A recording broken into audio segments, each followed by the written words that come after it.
Hello friends, तो जिस तरह हम सादा ब्लाउज देकर बुटीक में कोई भी डिजाइनर ब्लाउज बनवा लेते हैं, सेम वैसे ही मैं भी आप सभी को ये सभी प्रोसेस मैं आप सभी के साथ शेयर करने वाली हूँ। तो वीडियो के एंड तक जरूर देखिएगा। तो सबसे पहले ब्लाउज की लंबाई का माप लेंगे। तो इस तरह हमें शोल्डर पे ऐसे इंच टेप को रखना है, हल्के से खींचते हुए इसका माप ले लेना है। तो देखिए यहाँ पे मेरा 14 आया है। सेकेंड माप हमें चेस्ट की लेनी होती है, तो चेस्ट को भी हल्के से ऐसे हमें खींच कर मापनी होती है। तो यहाँ चेस्ट साइज है 18.5 इंचेज। इसके बाद थर्ड नाप लेनी है हमें नेक की लंबाई प्लस शोल्डर। तो यहाँ नेक की लंबाई कुछ इस तरह भी हम ले सकते हैं या फिर कुछ इस तरह भी ले सकते हैं। तो देखिए यहाँ पे 6.5 इंच ऐसे नापने पे आ रहा है। अब यहाँ आर्म होल देखेंगे। तो देखिए आर्म होल मेरा 5.5 इंच आ रहा है करीब। तो 5.5 इंच ले रख लेंगे हम। इसके बाद आता है कमर साइज। तो इससे पहले यहाँ पे मैं बाजू राउंड ले लेती हूँ जो कि 6.5 इंच है। अब हमें वेस्ट की लेनी है। यहाँ भी हमें कपड़े को कुछ इस तरह हल्के से खींचना है और मेजर ले लेना है। तो देखिए यहाँ पे 50.5 इंचेज आ रहा है जो कि इस ब्लाउज के मेजरमेंट के हिसाब से है। तो चलिए अब मैं कपड़े की लाइनिंग पे अब इसकी मैं पूरी ड्राफ्टिंग आपको दिखाती हूँ। तो सबसे पहले फैब्रिक को कुछ इस तरह हमें फोल्ड कर लेना है और ये जो बंद साइड है वो अपने साइड में होना चाहिए। तो देखिए यहाँ मैं बंद साइड जो है उसको अपने तरफ करते हुए सबसे पहले मैं लंबाई ले ली हूँ। तो मेरा लंबाई था 14 इंचेज, उसमें हमें इंचेज मार्जिन ऐड कर देनी है। तो कुल लंबाई हो जाएगी 15 इंचेज। अब हमें शोल्डर लेना है। तो मैं यहाँ पे हमेशा 5 इंचेज ही शोल्डर रखती हूँ। 5 इंचेज का शोल्डर 30 से 38 साइज के सभी ब्लाउज में हम ले सकते हैं। अब आर्म होल की लाइन ड्रॉ करनी है। तो उसके लिए हमें इतना हमारा शोल्डर रहेगा उसमें हाफ इंचेज ऐड करके हम रख सकते हैं। तो यहाँ हमारा आर्म होल 5.5 इंच है। 5.5 से हमें 5.25 तक रख सकते हैं। तो यहाँ हमारे ब्लाउज का चेस्ट राउंड है 36 इंचेज, जिसको हम 4 से डिवाइड करेंगे तो 9 इंचेज होगा। उसमें 1.5 इंचेज का मार्जिन रखते हुए हमें निशान लगा लेना है। तो यहाँ मैं नेक की चौड़ाई 3.25 इंच रख रही हूँ। यदि आपको ब्रॉड नेक पसंद है तो आप 3 या 3.5 रख सकती हैं। अब इसका लंबाई जो है 6 इंचेज है। अब हमें वेस्ट साइज लेनी है। अब यहाँ ब्लाउज का वेस्ट राउंड 31 था, तो उसको 4 से डिवाइड करेंगे तो यहाँ हो रहा है 7.5। इसमें हमें 1 इंच डॉट रखनी है, 1.5 इंचेज मार्जिन।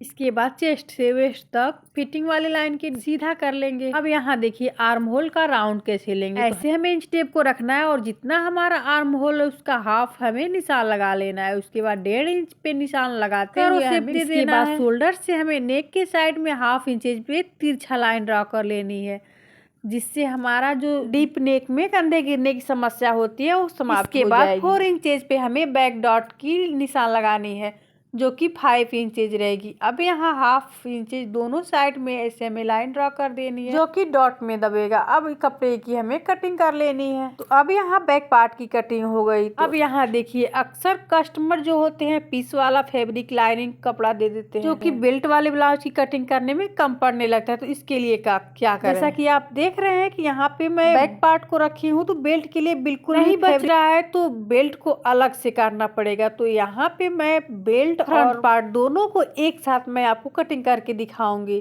तो कुछ इस तरह हमें फैब्रिक को दूसरे साइड से फोल्ड कर लेना है। मेरे साइड वाला जो फैब्रिक है ओपन है।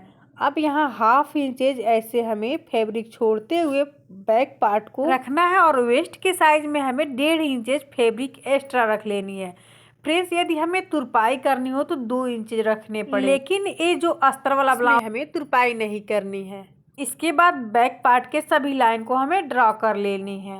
अब देखिए यहाँ पे सभी निशान लग चुके हैं। अब इन सभी निशान को हमें सीधी सीधी ऐसे लाइन ड्रॉ कर लेनी है। अब यहाँ ब्लाउज के फ्रंट नेक की लंबाई 6 इंचेज थी, तो उसमें हमें हाफ इंचेज और एक्स्ट्रा ऐड करना है। अब हमें टक्स एंड बस्ट पॉइंट लेना है। तो कुछ इस तरह हमें शोल्डर पे इंच टेप को रखते हुए हमें सीधा ऐसे मेजर कर लेना है। तो देखिए कुछ इस तरह 9 इंच पे इसमें हाफ इंचेज लूजिंग ऐड करते हुए 9.5 इंचेज पे निशान लगा लेना। इसके बाद टक्स पॉइंट से 3 इंचेज नीचे हमें लगानी है जो कि हमारी अपर पार्ट की लंबाई होगी। उसमें हमें हाफ इंचेज लूजिंग ऐड करनी है। तो देखिए ऊपर भी हाफ इंचेज लूजिंग है और नीचे भी। अपर पार्ट की लंबाई हुई 13 इंचेज।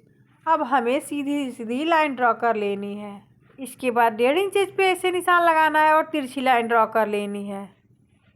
इसके बाद डस्ट पॉइंट का मार्क करना है, तो उसके लिए हमें सेंटर वाले टक्स पॉइंट से 1.5 इंच की ऐसे हमें दूरी रखते हुए चारों तरफ ऐसे राउंड में हमें निशान लगाना है। उससे पहले फ्रंट आर्म होल का निशान लगाना है, तो उसके लिए हमें 1/2 इंच ऐसे अंदर के साइड में ऐसे निशान लगा लेना है, करो शेप में दे देना है। यहाँ भी हमें सेंटर पॉइंट से 1.5 इंच की ही दूरी रखते हुए लाइन ड्रॉ कर लेनी है। फ्रेंड्स, यदि इस तरीके से ब्लाउज की कटिंग करेंगी तो फिटिंग करने में बिल्कुल भी दिक्कत नहीं आएगी। चैनल पे यदि नए हैं तो सब्सक्राइब जरूर कर दीजिएगा और वीडियो आपको ज़रा सी भी पसंद आई हो तो एक लाइक ज़रूर कर दीजिएगा। इसके बाद कपड़े की हमें कटिंग कर देनी है।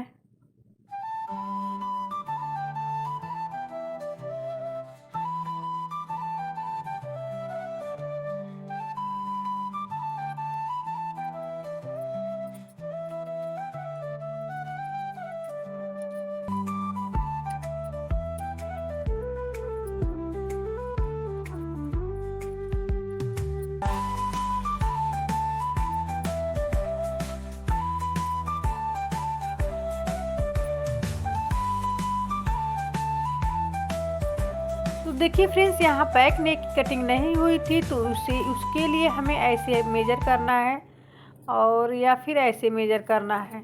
तो यहाँ 9 इंचेस पे आ रहा है मेरा, या फिर नीचे से भी आप ऐसे मेजर कर सकती हैं।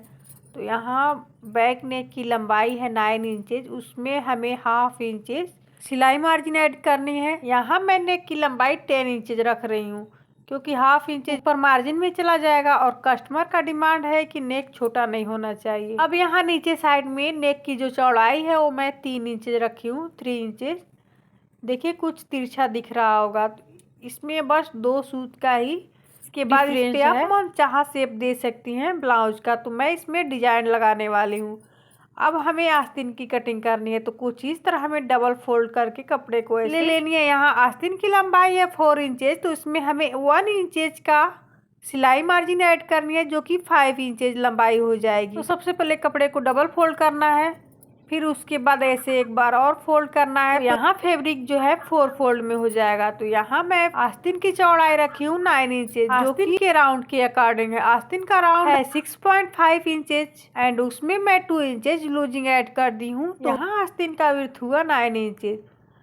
अब हमें ओपन साइड से 3 इंचेस पे डाउन करना है और हमें आस्तीन का शेप ड्रॉ कर देना है। उसके लिए हमें ऊपर से 2 इंचेस पे ऐसे निशान लगाना है और कुछ इस तरह हमें आस्तीन का शेप दे देना है।